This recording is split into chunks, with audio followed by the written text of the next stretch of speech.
सुप्रभात बच्चों। बेटा आशा है आप सब लोग ठीक हैं और अच्छे से अपना ध्यान रख रहे हैं। बेटा हम सबको पता है कोविड-19 कोरोना बहुत ज़्यादा फैला हुआ है, इसलिए लगातार अपने हाथ धोते रहें, अपने हाथों को सैनिटाइज करते रहें और घर से बाहर बिल्कुल नहीं निकलें और खूब अच्छे से अपना ध्यान रखें। ठीक है बेटा? ओके। बेटा हम PT 1 के सिलेबस में 2 चैप्टर्स कर चुके हैं, रंगों के नाम, सप्ताह के दिनों के नाम कर चुके हैं और हमने मात्राएं भी दोहराई थी, है ना? तो आज बेटा हम लोग ग्रामर के 2 टॉपिक्स कवर करेंगे, लिंग बदलो और वचन बदलो, राइट? आप अपनी कॉपीज निकाल लीजिए, अपनी पेंसिल्स भी अपने पास रखिए। मैं आपको बेटा जैसे जैसे समझा रही हूँ, बताती जा रही हूँ, आप उसे साथ ही साथ अपनी कॉपीज में लिखते जाइएगा। ओके? तो बेटा सबसे पहला टॉपिक है लिंग बदलो, राइट? आपको पता है लिंग बदलो क्या होते हैं? आपने इंग्लिश में किया है change the gender, right? Male से फीमेल, फीमेल से मेल में चेंज करना, राइट? हिंदी में बेटा हम इन्हें कहते हैं पुल्लिंग शब्द और स्त्रीलिंग शब्द, राइट? पुल्लिंग और स्त्रीलिंग शब्द, ठीक है? पुल्लिंग मतलब जो पुरुष के बारे में बताते हैं, जैसे चाचा जी, पिताजी, दादाजी, मामा जी, माली, धोबी, ठीक है? ऐसे शब्द। और स्त्रीलिंग शब्द होते हैं जो फीमेल के बारे में बताते हैं, स्त्रियों के बारे में बताते हैं। इसे ध्यान से प्रोनाउंस करना, इसे स्त्रीलिंग नहीं कहना है। अगर आप स्त्रीलिंग कहेंगे तो ये बन जाता है स्त्री। इसका मतलब होता है आयरन, जो हम कपड़े प्रेस करते हैं, राइट? तो आप इसे स्त्रीलिंग नहीं कहेंगे, आप इसे कहेंगे स्त्रीलिंग। ओके? स्त्रीलिंग, ठीक है बेटा? नोट करते जाइए, साथ साथ में एक एक शब्द लेते जाएंगे और समझते जाएंगे। पहला शब्द है छात्र। छात्र मतलब स्टूडेंट। जो बॉयज स्टूडेंट होते हैं उन्हें कहते हैं छात्र। जो गर्ल्स स्टूडेंट्स होती हैं उन्हें कहते हैं छात्रा। ओके? छात्र, छात्रा। नेक्स्ट वर्ड इज सुत। सुत, सुत का मतलब होता है बेटा। अब बेटा का स्त्रीलिंग क्या होगा? बेटी, ठीक है? लेकिन सुत का होगा सुता। सुत का स्त्रीलिंग शब्द है सुता। बेटा थर्ड वर्ड है बाल। बाल का मतलब होता है बच्चा, छोटा सा बच्चा, शिशु, इन्फेंट जिसे हम कह देते हैं। बाल, छोटा बच्चा। बाल का स्त्रीलिंग है बाला। ओके? छात्र, छात्रा, सुत, सुता, बाल, बाला। आगे लेते हैं अनुज। अनुज, अनुज का मतलब होता है छोटा भाई। आपका अगर कोई छोटा भाई है तो वो आपका अनुज है, ठीक है? और छोटी बहन को क्या कहेंगे? अनुजा। अनुज, अनुजा। ओके? नेक्स्ट वर्ड इज बेटा। बेटा का स्त्रीलिंग हमने अभी किया बेटी। बेटा, बेटी। आगे है लड़का, बॉय। बॉय का अगर आपको जेंडर चेंज करने के लिए इंग्लिश में कहते हैं तो हम क्या लिखते हैं? Girl, right? Boy, girl. Hindi में पुल्लिंग है लड़का और हिंदी में स्त्रीलिंग होगा लड़की। लड़का, लड़की। ओके, इरेज कर रही हूं, साथ साथ में नोट करते जाइएगा।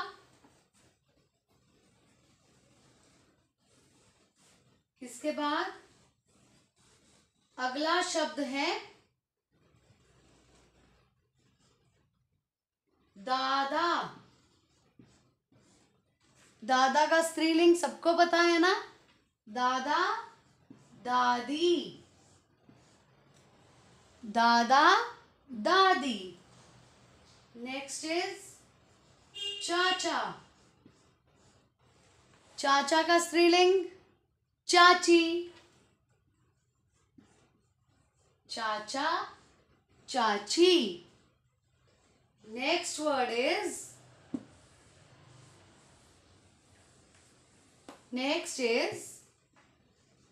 घोड़ा। घोड़ा। अब देखो, जब आ की मात्रा यहां लगी है, घोड़ा, चाचा, दादा। जैसे दादा का हमने लिखा दादी, चाचा का लिखा चाची, घोड़ा का घोड़ी। ओके, नेक्स्ट इज बकरा। बकरा, बकरी। ओके, ये है बेटा लिंग बदलो। 10 वर्ड्स हैं। ओके, आपने इनको अपनी कॉपी में लिखना है और इनकी रिटन प्रैक्टिस भी करनी है। राइट, एक बार हम रिपीट कर लेते हैं, ठीक है। छात्र, छात्रा, सुत, सुता, बाल, बाला, अनुज, अनुजा, बेटा, बेटी, लड़का, लड़की, दादा, दादी, चाचा, चाची, घोड़ा, घोड़ी, बकरा, बकरी। ओके बेटा, ठीक है। ये 10 लिंग बदलो हैं, आपने अपनी कॉपी में लिखने हैं, बार बार इसकी रिटन प्रैक्टिस भी करनी है। ओके, अब आगे हम करते हैं वचन बदलो। वचन का मतलब क्या होता है? इंग्लिश में आप करते हैं चेंज द नंबर। ओके, वचन, उसमें हम करते हैं सिंगुलर एंड प्लूरल, करते हैं ना। सिंगुलर नंबर्स होते हैं, प्लूरल्स होते हैं, है ना। सिंगुलर मतलब एक, प्लूरल मतलब बहुत ज्यादा। ऐसे ही हिंदी में है एक वचन। एक वचन मतलब एक चीज, ठीक है। और बहुवचन, बहु, बहु मतलब बहुत ज्यादा, एक से अनेक, एक चीज और बहुत सारी चीजें, ठीक है। शुरू करते हैं। सबसे पहले लिखते हैं लड़का। ये भी आपने बेटा मेरे साथ साथ अपनी कॉपीज में लिखना है। ओके, अब देखो, जब हमने लिंग बदलो किया था तो लड़का का लिंग हमने क्या बदला था? लड़की, है ना। अब वचन बदलो है, एक लड़का, बहुत सारे लड़के, तो बहुवचन क्या होगा? लड़के, लड़का, लड़के। सेकंड वर्ड इज बच्चा। एक बच्चा और बहुत सारे बच्चे। राइट, मेरे साथ साथ बोलते भी जाइए और लिखते भी जाइए। नेक्स्ट इज कमरा। एक कमरा, एक वचन, कमरा, बहुवचन क्या होगा? कमरे। ओके, एक कमरा और बहुत सारे कमरे। नेक्स्ट इज कपड़ा। कपड़ा सबको पता है, क्लोथ, एक कपड़ा और बहुत सारे कपड़े। ओके, नेक्स्ट इज पंखा। एक पंखा और बहुत सारे पंखे। ओके, ध्यान रखना है बेटा इसका। लड़का लड़के, बच्चा बच्चे, कमरा कमरे, कपड़ा कपड़े, पंखा पंखे। ओके, नेक्स्ट इज घोड़ा। घोड़ा का बहुवचन क्या होगा? घोड़े। ओके, घोड़ा घोड़े, राइट। फिर से एक बार पढ़ते हैं। लड़का लड़के, बच्चा बच्चे, कमरा कमरे, कपड़ा कपड़े, पंखा पंखे, घोड़ा घोड़े। ओके, नेक्स्ट इज, अब ध्यान देना, कलम। कलम का मतलब होता है पेन पेंसिल जिससे हम लिखते हैं। ओके, कलम। कलम एक, बहुत सारी कलमें।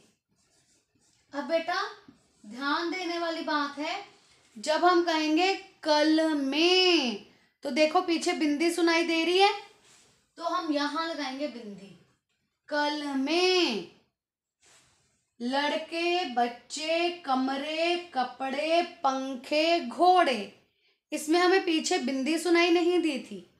लड़के, पंखे, घोड़े, बच्चे, कपड़े, ठीक है, पीछे बिंदी नहीं सुनाई दे रही।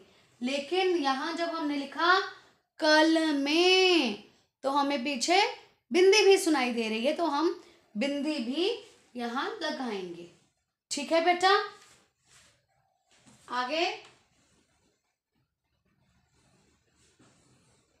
नेक्स्ट वर्ड इज,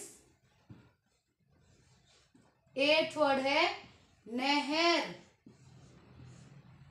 नहर नहरें, अब यहां भी हमें बिंदी सुनाई दे रही है। नहर नहरें। नेक्स्ट इज किताब। किताब किताबें, यहां भी बिंदी सुनेगी। किताबें, राइट।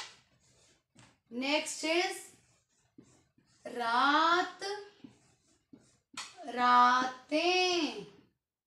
ओके, ठीक है।